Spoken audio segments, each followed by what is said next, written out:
আম্মা জান জিজ্ঞাসা করছিলেন, ইয়া রাসূলুল্লাহ, কিয়ামতের দিন কিরকম হবে, আমরা কিভাবে আসবো? বলছে, ওয়াজিআ বিজাহান্নাম, জাহান্নামকে যখন আনা হবে 70,000 শিকল লাগানো হবে, প্রত্যেকটা করার সাথে 70,000 ফেরেশতা ধরবে।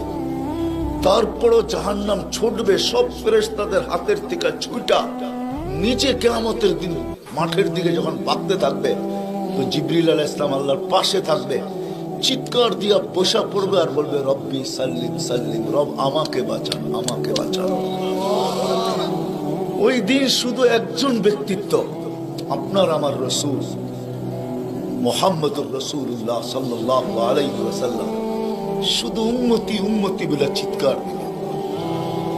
আল্লাহ এটাই জবাব দিতেছেন, আনতা তাকুলু উম্মতি, আমি জানি আপনি উম্মতি বলে চিৎকার দিবেন, কেন এখানে শুধু ব্যথা উম্মতের, আর কোনো ব্যথা নেই, কোনো ব্যথা নেই, শুধু ব্যথা উম্মতের ব্যথা।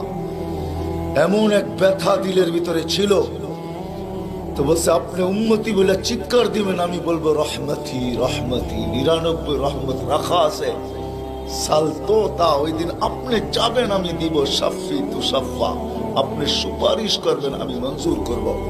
আর এক রেওয়ায়েতে আল্লাহ বন্ধুকে সান্ত্বনা দিয়েছেন, বন্ধু আনা মালিক ইয়াউমিদ্দিন আনতা সাহিবা ইয়াউমিদ্দিন, আমি কিয়ামতের মালিক বটে কিন্তু বাদশা কিন্তু আপনি।